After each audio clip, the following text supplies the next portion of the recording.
이 시간 하나님께서 우리에게 주신 말씀은 마가복음 4장 35절에서 41절 말씀입니다. 제가 가진 성경으로는 신약성경 59쪽에 있습니다. 마가복음 4장 35절에서 41절 말씀 한 절씩 교독하신 후에 마지막 절은 합독하도록 하겠습니다. 그날 저물 때에 제자들에게 이르시되 우리가 저편으로 건너가자 하시니 그들이 무리를 떠나 예수를 배에 계신 그대로 모시고 가매 다른 배들도 함께하더니 큰 광풍이 일어나며 물결이 배에 부딪혀 들어와 배에 가득하게 되었더라. 예수께서는 고물에서 베개를 베고 주무시더니 제자들이 깨우며 이르되 선생님이여 우리가 죽게 된 것을 돌보지 아니하시나이까 하니 예수께서 깨어 바람을 꾸짖으시며 바다더러 이르시되 잠잠하라 고요하라 하시니 바람이 그치고 아주 잔잔하여지더라. 이에 제자들에게 이르시되 어찌하여 이렇게 무서워하느냐 너희가 어찌 믿음이 없느냐 하시니 그들이 심히 두려워하여 서로 말하되 그가 누구이기에 바람과 바다도 순종하는가 하였더라. 아멘.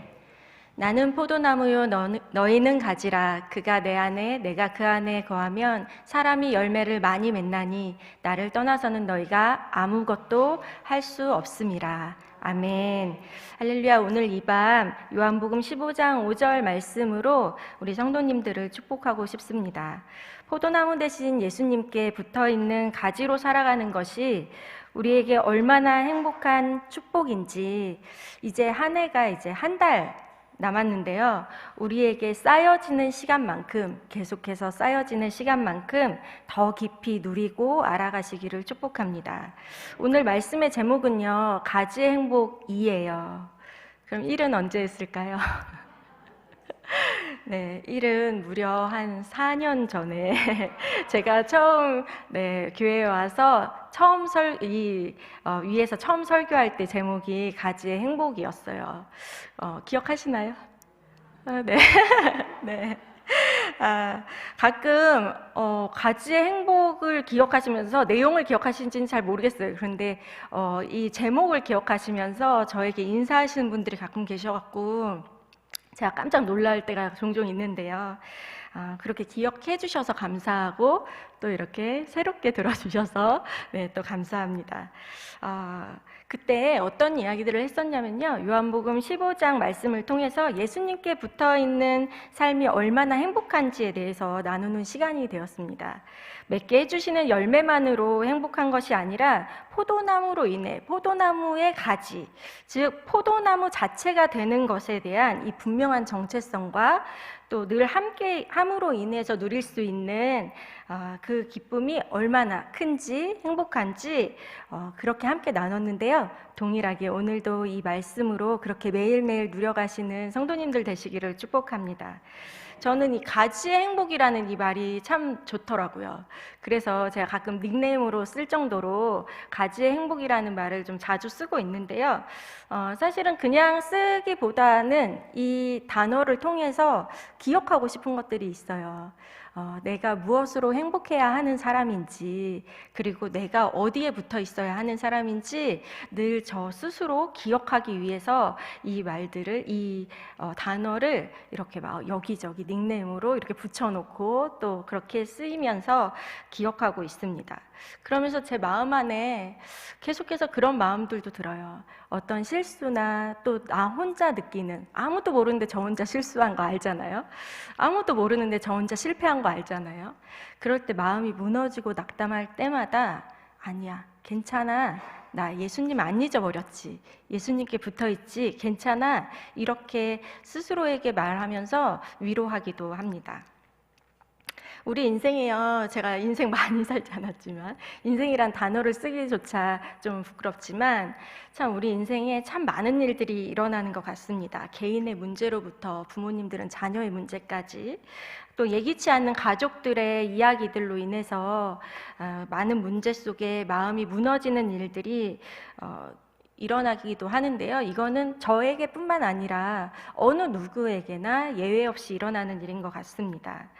이때 예수님 안에 거하면 오늘 15장 5절 말씀에, 요한복음 15장 5절 말씀에 보면 예수님 안에 있으면 열매를 많이 맺는 삶을 산다. 예수님 안에 있으면 이러한 문제 가운데도 뭐든지 할 수 있다. 능력이 있다. 이렇게 말씀하셨는데요. 정말 그러한가요? 아멘, 할렐루야. 네, 정말 정확하게 딱 한 분이 아멘 하셔갖고 제가 깜짝 놀랐는데. 네, 그렇습니다. 말씀이 그렇게 말씀하고 계시면 그것이 진짜 진리고 참인데요. 반대로 그렇다면 예수님을 떠나서 정말 아무것도 할 수 없는가? 그런 경험들이 있으신가요? 예수님을 떠나면 정말 내가 아무것도 할 수 없는가? 이 말씀을 묵상하면서 예수님과 함께 했던 제자들의 모습들이 좀 생각이 났습니다. 그게 바로 오늘 본문에 있는 말씀인데요. 제자들은요, 예수님께 이렇게 부름을 받고 예수님과 함께 다니며 예수님의 말씀을 들으면서 계속 같이 다녔어요. 그리고 무려 제자들 중에 5명이 어부 출신, 이렇게 물고기를 건지는 어부 출신이었는데요. 그런데 이들에게 바다에서, 이들의 삶의 터전이었던 이 바다에서 아무것도 할 수 없는 그런 상황이 펼쳐지게 되었습니다. 마가복음 4장 37절에 오늘 본문에 읽으신 것과 같이 큰 광풍이 일어나서 그 바다의 그 물결이 배 안으로 들어와 배에 점점 물이 차기 시작을 한 거예요. 갈릴리는요, 바다라고 불릴 정도로 큰 호수입니다. 평상시에는 잔잔하고 고요해 보이는 이 갈릴리에 지형적인 요인으로 인해서 한 번씩 큰 풍랑이 몰아치면 정말 위협적인 일들이 일어나게 되는데요. 그런데 마치 구약에 나오는 요나 선지자 아시죠? 네, 요나 선지자처럼 하나님의 말씀에 불순종해서 가다가 풍랑을 만난 게 아니라 제자들은요, 예수님이 하자고 하는 대로 따라갔다가 이 풍랑을 만난 거예요. 마가복음 4장 35절 우리가 같이 읽었던 말씀에 보면요, 예수님이 저편으로 가자고 하셨어요. 예수님이 가자고 하시니까 따라갔는데 거기서 이 큰 풍랑을 만난 거죠. 그런데 이 풍랑 앞에서 어부 출신이었던 이 제자들도 아무것도 할 수 없을 정도의 사건이 일어나고 맙니다. 주님께 순종하면서 가는 이 길에 이게 무슨 일인가요? 주님이 가라고 하시고 또 주님과 같이 가는 이 그 길에 이런 풍랑은 없어야 하는 거 아닐까요? 주님이 가라고 하셨잖아요. 주님이 같이 가고 계시잖아요. 그럼 풍랑은 없어야죠, 그죠? 그런데 왜 이런 상황을 주시는지 도무지 이해가 되지 않습니다. 제자들은 배에 물이 들어오자 아마 상식적으로 물을 열심히 퍼냈을 것 같아요. 막 열심히 퍼내다가 38절에 보니까 그냥 죽게 되었다고 고백할 만큼 다급한 상황들이 펼쳐졌습니다. 그런데 설상가상으로요, 가자고 하셨던 예수님은 뭐 하고 계세요? 주무시고 계세요. 아니 그 전에는요, 제자들하고 그렇게 막 다니시면서 제자들에게 하나님 나라는 말이지 온갖 비유를 들어서 막 너무 잘 설명해 주시는, 세상이 이렇게 따뜻하고 이렇게 포근하고 이렇게 좋으신 분이 없는데, 그런데 이 배 안에서는요, 아니 그런 주님을 깨웠다가 제자들에게 하신 말씀만 들어도 아니 그렇게 차갑고 그렇게 냉랭할 수가 없어요. 그렇죠. 그래서 저는 이 본문의 말씀을 이해하는데 생각보다 좀 오래 걸렸던 것 같아요. 주님 도대체 왜 그러시는 거야? 막 이러면서. 네, 저는 조금 오래 걸렸던 말씀입니다. 그런데 이 본문에 제자들이 겪게 된 상황도 이해가 가고, 그렇죠? 이해가 가죠. 아니 그럴 수밖에 없잖아요. 너무 두렵고, 너무 무섭고, 그러니까 어쩔 수밖에 없고, 그 마음이 어땠을지도 이해가 되는데요. 그런데 우리가 반드시 기억해야 하고 본문 전체에 있는 이 분명한 사실에 대해서 우리는 잊으면 안 되는 것이 있습니다. 그것은 바로요, 이 배에 주님이 타고 계신다는 거예요.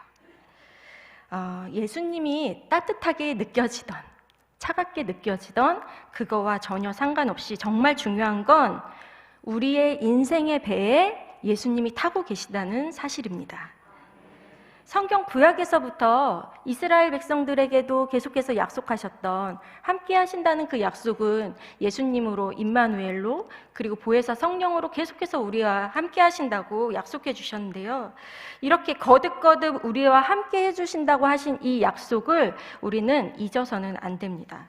그런데 정말 우리와 함께 하신다라는 이 약속은 어떤 의미일까요? 그냥 우리와 함께 하신다, 이것이 그냥 마음의 위로가 되고 누군가에게 기댈 수 있어 막 이런 위로가 되고, 때로는 이게 마치 내 부적같이 느껴지는 그 정도 수준이 아니고, 39절의 말씀에 이렇게 나와 있는데요. 39절 말씀 우리 함께 합독할까요? 시작. 예수께서 깨어 바람을 꾸짖으시며 바다더러 이르시되 잠잠하라 고요하라 하시니 바람이 그치고 아주 잔잔하여지더라. 아멘. 함께 하시는 주님은요, 바람을 꾸짖으시고 바다에게 명하여 잠잠하게 하실 수 있는 분이십니다. 이런 권능의 주님이 우리와 함께 하신다는 그 주님의 권능의 그 모든 약속의 말씀이 나와 늘 함께 한다는 그런 의미인데요. 또한 우리가 잘 아는 요한복음 10장 10절의 말씀에 보면 예수님이 오신 것은 생명을 얻게 하고 더 풍성하게 얻게 하려는 것이다. 우리와 함께 하시는 주님은요, 그 권능만 있으실 뿐만 아니라 우리에게 영원한 생명을 주시겠다 하시는 그 약속을 갖고 계시는 분이십니다. 그래서 예수님은 두려워하는 우리의 본능을 나무랬다기보다는 이 본문 안에서 마치 도둑이 죽이고 멸망시키려는 것처럼 본문 38절에 죽게 되었다고 고백하는 이 제자들의 고백 앞에 믿음이 없다 하고 꾸짖으신 것입니다. 예수님과 함께 탄 배에서 죽게 되었다니요. 생명을 주시기 위해서, 우리와 함께 하기 위해서 오신 주님이 함께하고 계시는데 거기서 죽게 되었다니요. 이게 무슨 말인가요? 예수님과 함께 탄 인생의 배에서 우리는 죽고 멸망하지 않습니다. 아멘이신가요? 예수님을 모시고 사는 인생은 절대로 망하지 않습니다. 이야기로 본 세가족 성경 공부라는 책에 재미있는 예화가 하나 있습니다.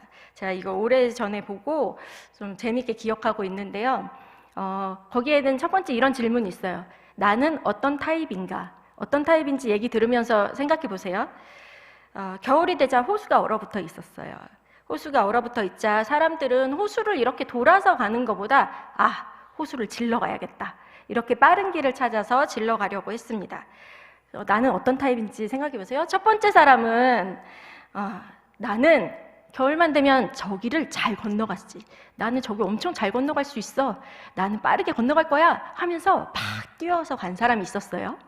그리고 두 번째 사람은 돌다리도 두들겨보면서 다녀야지, 저기 중간에 살얼음이라도 있으면 어떡해, 살금 이렇게 해서 갔어요.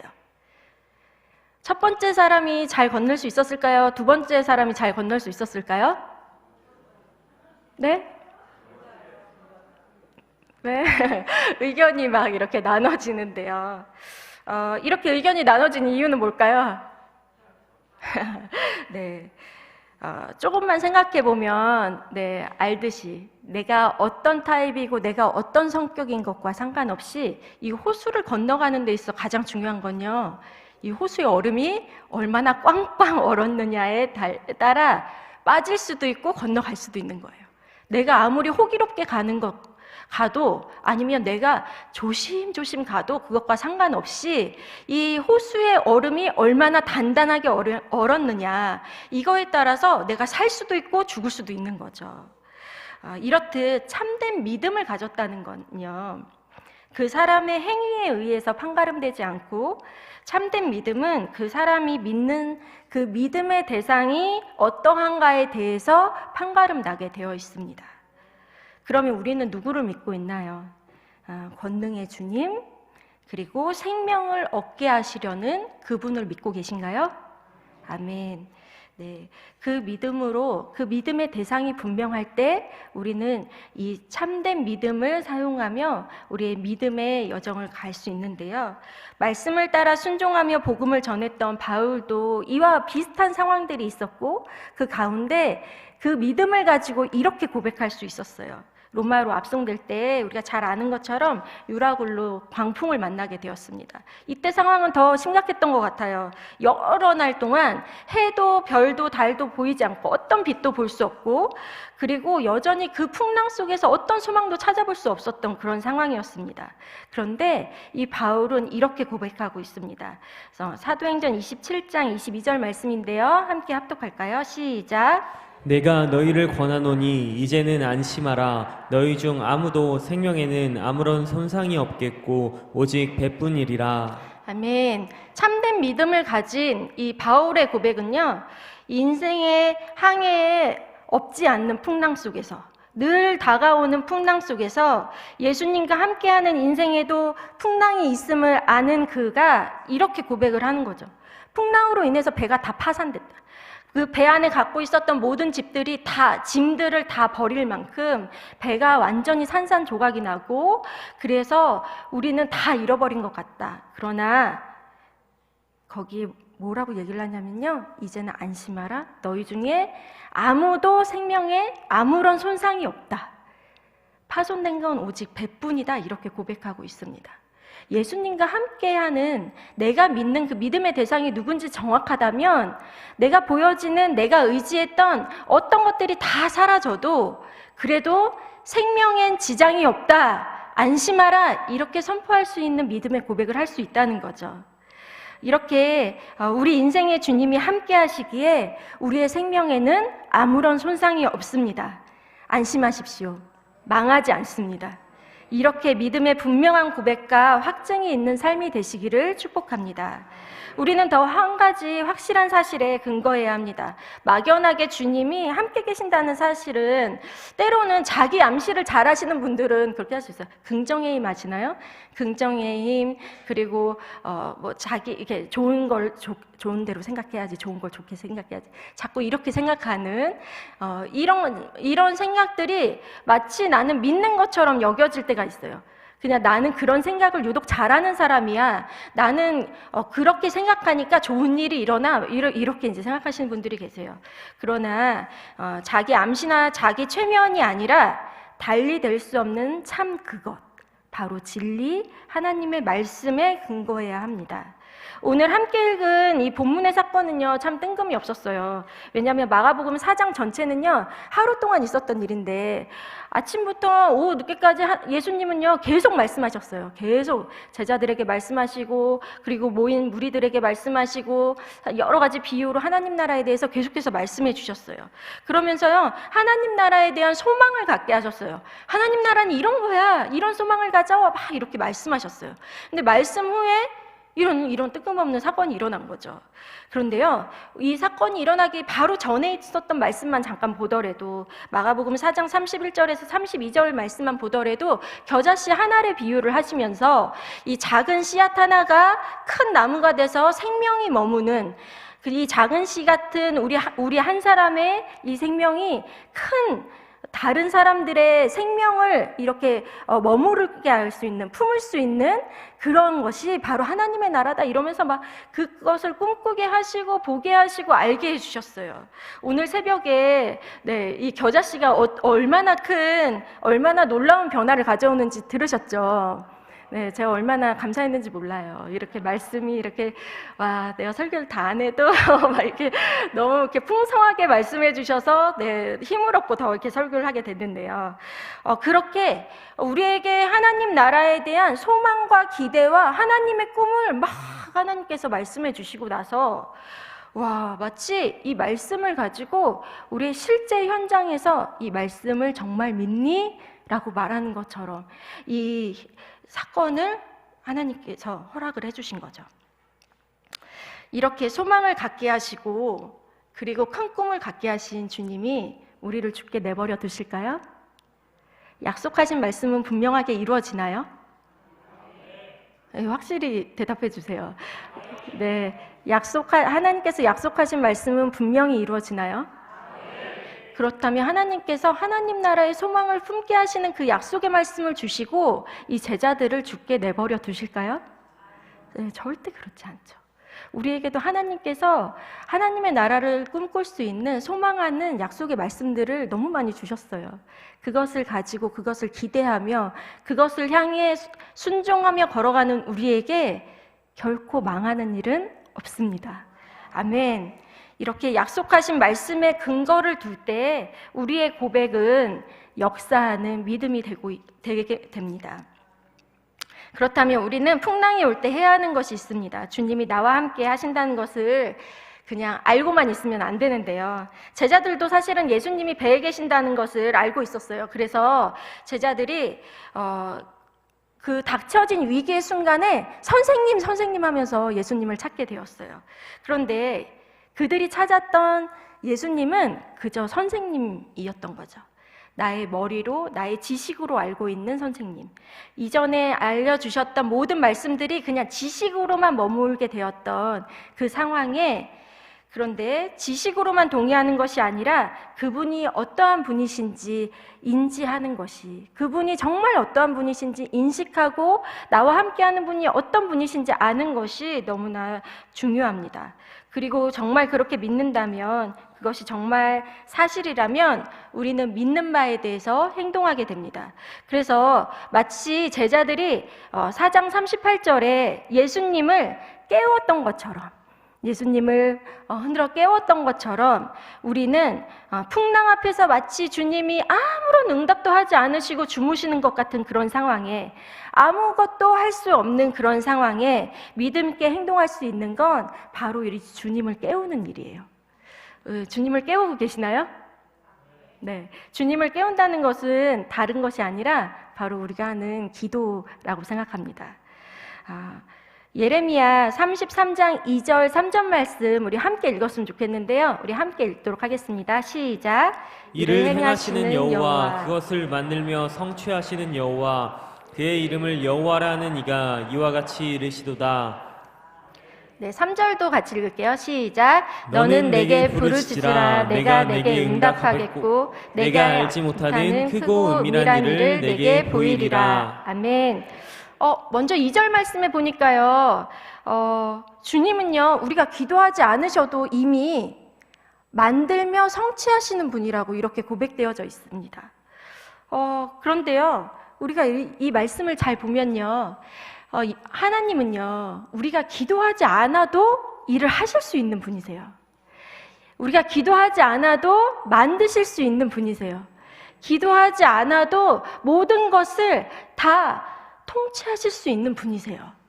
그런데 3절 말씀에 우리에게 계속해서 부르짖으라 말씀하고 계십니다. 이건 우리의 어떤 기도의 노력과 행위가 하나님의 역사에 이렇게 보태져서 돼야만 더 큰 능력, 더 큰 은밀하고 비밀한 일, 이거를 볼 수 있다라는 그런 게 아니고요.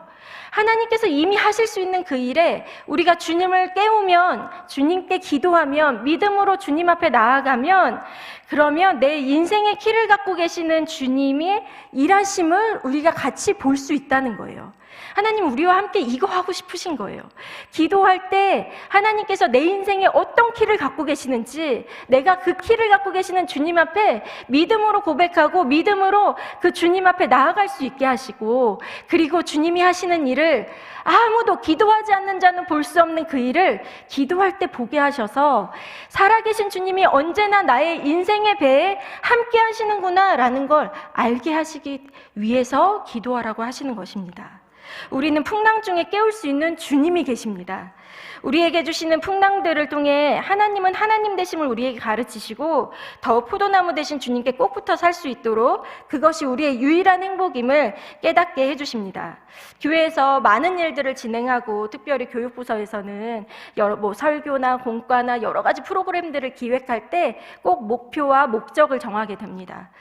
목표와 목적을 세우는 일은요, 배우는 사람은 사실 그 의도로, 무슨 의도로 그 일을 하는지 잘 모를 때가 있어요. 그러나 가르치고 주고자 하는 사람은요, 그 목적을 따라서 보여지는 건 그러하나 그 목적에 따라 주고 싶은 것들이 분명히 있고 그것을 이뤄가기 위해 목표를 만들고 준비하게 됩니다. 그런데 오늘 본문 말씀에도요, 예수님께서 그 의도가 있으셨어요. 그 목적이 있으셨어요. 마지막 본문 41절 함께 읽도록 하겠습니다. 시작. 그들이 심히 두려워하여 서로 말하되 그가 누구이기에 바람과 바다도 순종하는가 하였더라. 아멘. 보이는 상황 앞에 두려워하였던 이 제자들의 시선이 어디로 옮겨졌을까요? 주님께로 옮겨졌어요. 바람과 바다를 꾸짖으시는 그 주님 앞에 그 두려워하는 마음이 이제 풍랑이 아니고요. 주님께로, 그것을 꾸짖으시는 주님께로 그 시선이 옮겨졌습니다. 바람과 바다를 순종하게 하시는 이가 누구인가? 그 예수님을 두려워하는 마음, 그 두려움의 대상이 바뀐 거죠. 이 두려움을 다른 말로 하면요, 경외함이라고 할 수 있습니다. 우리가 하나님을 경외하지 못하는 이유는 그 이유 중에 뭐 여러 가지가 있겠지만 가장 대표적인 이유는 보이는 사람, 보이는 환경이 더 두렵고 그것이 더 현실처럼 느껴지기 때문입니다. 히브리서 2장 15절 말씀에 보면요, 또 죽기를 무서워서 한평생 매여 종노릇하는 모든 자들을 놓아주려 하신다 하시는 말씀이 있어요. 우리의 죄된 본성은요, 이렇게요, 죽을까봐, 당할까봐, 빼앗길까봐 무서워서 보이지 않지만 실제하신 하나님보다 보이는 현실 앞에 타협하고 현실 앞에 그저 익숙한 대로 나아가면서 한평생 매여 종노릇하게 되는 것이 우리 죄된 본성입니다. 그러나 이렇게 매여 종노릇하던 나는 예수 그리스도로 말미암아 참 자유를 얻었습니다. 아멘. 우리 주님의 가르침은요, 이론과 실제가 동반된 가르침이었어요. 이렇게 말씀 듣고요, 문 밖에 나가시면 오늘 말씀 잘 들었네, 재밌었네, 이러고 끝이 아니라요, 이 말씀대로, 그리고 지금 아멘으로 고백하신 대로 하나님께서 삶의 현장에서 실제로 살 수 있도록 그 현장을 열어주십니다. 그래서요, 제자들이 하나님 나라를 누리며 살아갈 수 있는 건요, 이렇게 예수님께서 목적하신 바대로 이 이론과 실제를 통해서 예수님이 이 목적대로 하나님을 두려워하는 시선으로 바꿔놓은 이 하나님을 경외하는 것으로 이 하나님 나라를 살아갈 수 있는 힘을 갖게 하시는 것입니다. 주님은 광풍이라는 인생의 어려움 속에서 우리와 함께 하시고 주님을 경외함으로 하나님 나라를 누리며 살아가게 하십니다. 그것에 참 행복이 있음을 우리에게 말씀해 주십니다. 야베스 축복 기도회 때 열심히 기도했는데 응답이 혹시 없으신가요? 어떤 분은 저에게 산을 옮기지 못한 것 같아요, 막 이런 얘기를 막 하셨는데요.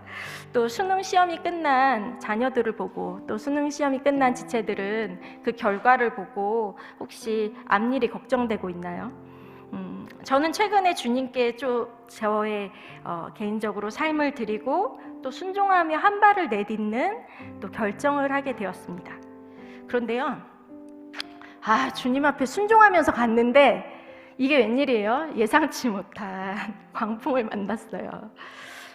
어머니의 건강 소식과 또 여러 가지 검사를 했는데 그 검사 결과로 인해서 마음이 요동치는 순간들이 있었습니다. 앞으로도 참 많은 시간 병원을 가야 하고 꼭 보호자가 같이 와야 된대요.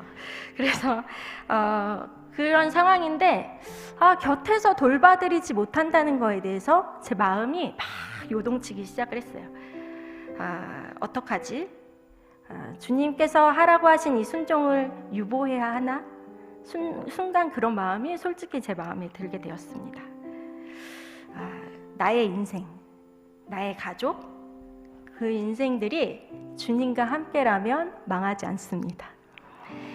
이 상황의 두려움보다, 아픔과 슬픔보다 바람과 바다를 꾸짖어 잔잔하게 하시는 주님이 내 눈에, 제 눈에 더욱 실제이기에 오늘도 하나님 나라를 더욱 소망하는데 제 마음의 닻을 내리기로 결정을 했습니다. 네, 이런 예기치 못한 상황에 우리는 얼마나 많은 순종을 유보하고 있나요? 하나님을 얼마나 원망하고 계신가요? 주님이 하라고 해서, 주님이 감동 주셔서, 은혜 주셔서 아멘 했는데 왜 이런 일이 일어나나요? 저 안 할래요. 저 그만둘래요. 여기까지인가 봐요.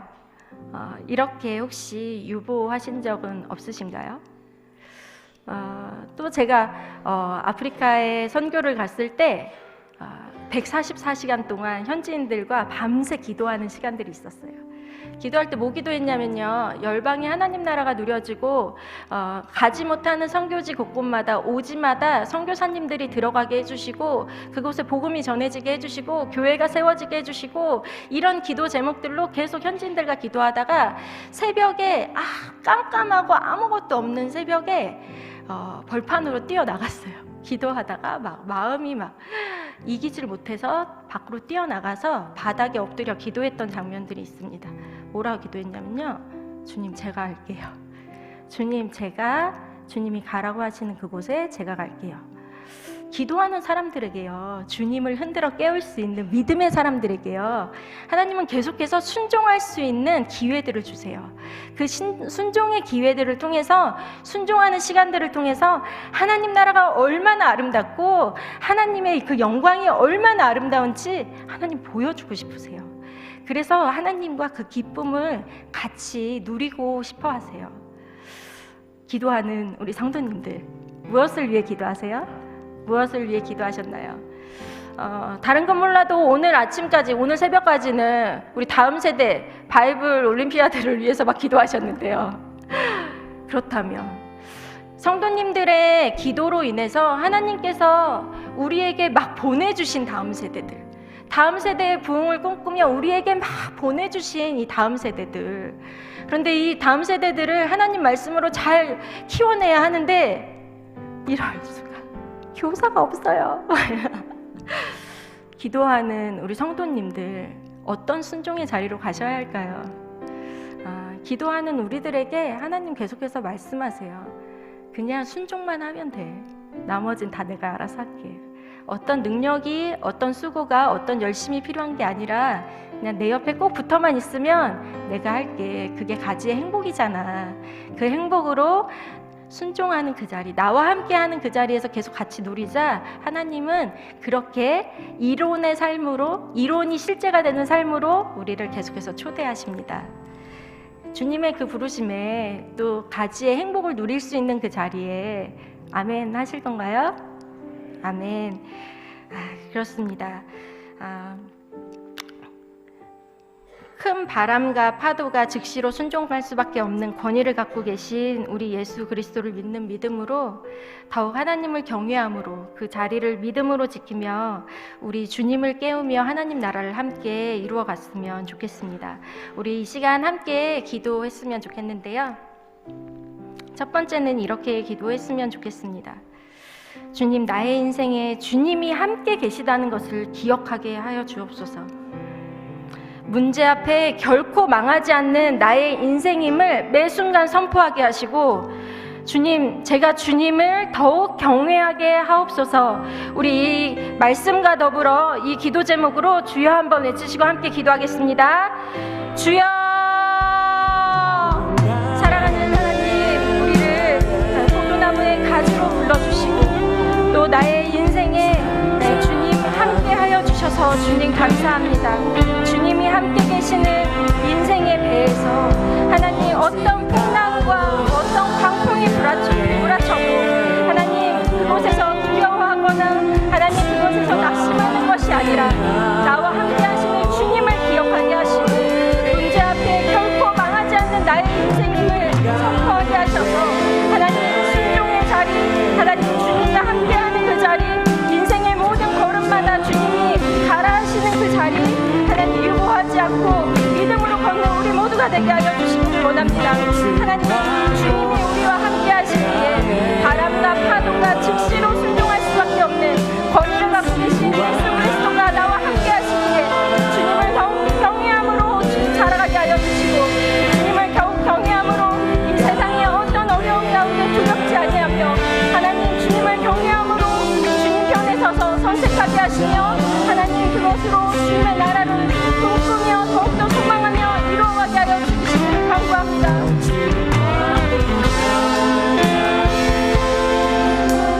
우리 한 가지 더 기도했으면 좋겠습니다. 방금 말씀드린 것처럼 이번 주에 바이블 올림피아드가 있는데 우리를 말씀으로 가르치시는 하나님, 우리의 다음 세대가 주님의 말씀 앞에 자라가는 시간이 되게 하여 주옵소서. 주 하나님을 경외하는 다음 세대가 되게 하시고, 또 이를 위해 수고하는 우리 목사님들 너무 많은 수고를 하고 계시는데 지치지 않고 이 모든 일정 속에서 은혜 위에 은혜를 더하여 주옵소서. 우리 이 바이블 올림피아드를 위해서 우리 다시 한번 주여 한번 외치시고 기도하겠습니다. 주여. 네, 하나님 그렇습니다. 우리를 말씀으로 가르치시고 우리의 믿음의 근거가 되실 말씀으로 하나님 우리의 다음 세대가 세워져 가는 것을 하나님 보게 하시고 꿈꾸게 하신 주님 감사합니다. 하나님 이 일을 통하여 다음 세대가 하나님 바알에게 무릎 꿇지 않는 7천이와 같이 하나님 남아있는 거룩한 그릇터기와 같이 악하고 폐역한 이 세대 가운데 다음 세대가 주님의 말씀 앞에 자라가는 시간이 되게 하시고 주님의 분명하고 거짓이 없는 변하지 않는 참 진리 앞에 하나님 그 말씀을 붙들고 하나님을 경외하며 살아가는 다음 세대가 될 수 있도록 하나님 바이블 올림피아드를 주님 기억하시고 그 모든 주님 프로그램과 진행되는 상황들 가운데 주님 은혜를 더하여 주십시오. 또 주님 일을 진행하는 하나님 우리 목사님들과 선생님들 하나님 성도님들을 기억하여 주셔서 하나님 지치지 않게 하시고 하나님의 나라를 더욱더 꿈꾸게 하시며 하나님 모든 일정 가운데 모든 순서 가운데 은혜의 은혜를 더하여 주시기를 주님 간구합니다. 주님의 은혜가 필요합니다. 하나님 주님과 함께 하나님 이 모든 상황들을 뛰어넘을 수 있는 그 은혜를 우리에게 허락하여 주셔서 하나님 담대하게 설 수 있는 하나님 모든 시간들로 주님 삼아주시기를 원합니다.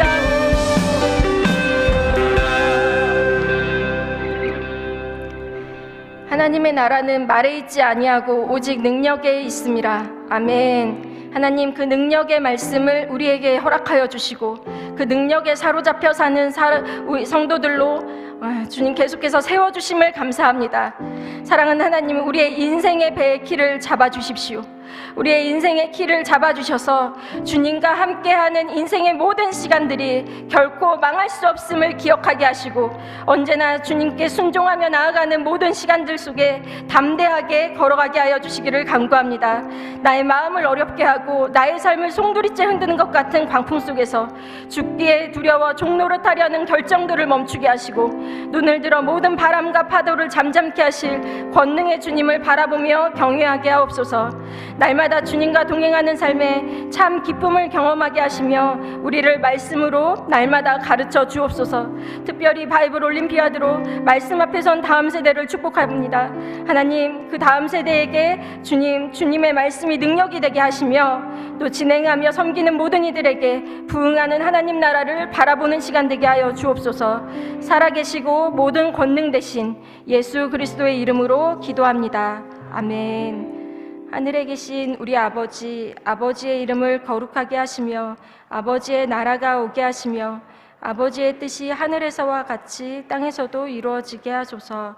오늘 우리에게 일용할 양식을 주시고 우리가 우리에게 잘못한 사람을 용서하여 준 것 같이 우리 죄를 용서하여 주시고 우리를 시험에 빠지지 않게 하시고 악에서 구하소서. 나라와 권능과 영광이 영원히 아버지의 것입니다. 아멘.